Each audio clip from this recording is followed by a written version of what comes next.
ఒక ఊరుంది, చిన్న ఊరు. ఒక 4-5 వినాయకుల్ని పెట్టేసి, అక్కడ 5 మంది, అక్కడ 5 మంది ఉండే కంటే ఒకచోట వినాయకుడిని పెట్టి, ఒక మినిమం సైజు మట్టితో చేసిన వినాయకుడిని. ఇప్పుడు నేను మొన్న ఆస్ట్రేలియా వెళ్ళానా, మరి అక్కడ వినాయకుడు మట్టితోనే చేశాడు. వాళ్ళు దాని మీద రాశారు, ఏమంటారు, చాలా బాగా రాశారు, clay you can dissolve like this. దాని మీద ఒక పెట్టి, ఆ పెట్టి మీద రాశారు.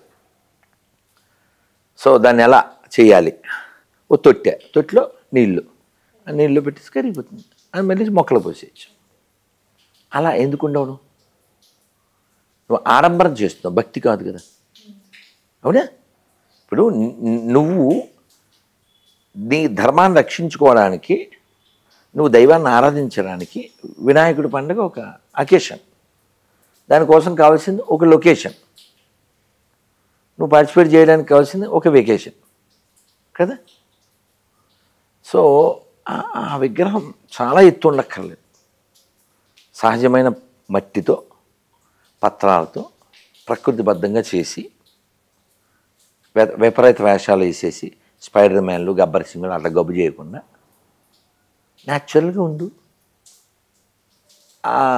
గవర్నమెంట్కి డిమాండ్ చేయి, ఓ చెరువు తవ్వించు, ఆ చెరువులో చక్కగా అలా వేయగానే కరిగిపోవాలి, అంతే.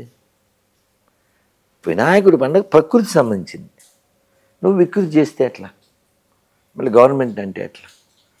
హడావుడి కాదు, మన ధర్మం హడావుడి నేర్పదు.